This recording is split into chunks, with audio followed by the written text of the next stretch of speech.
वरिष्ठ साहित्यकार तथा कवयित्री बानिरा गिरी तिमीले छोयौ चोखिए शीर्षकमा यस्तो लेख्नुहुन्छ।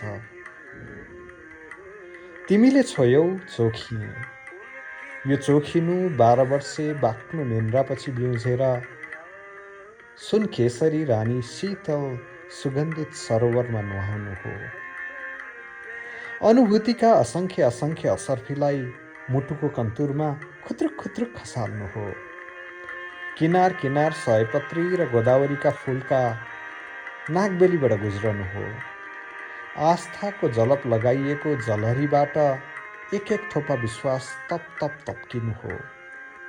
तिमीले छोयौ चोखिए, यो चोखिनु औँसीको रात जुनेलीमा पखालिनु हो।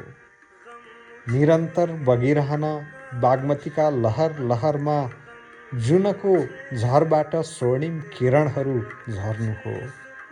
ती सुनौला सम्मिश्रणलाई स्निग्ध सुन्दरीले आफ्ना सुकुमारी आङमा खन्याउनलाई गाग्रामा उघाउँदै भर्नु हो।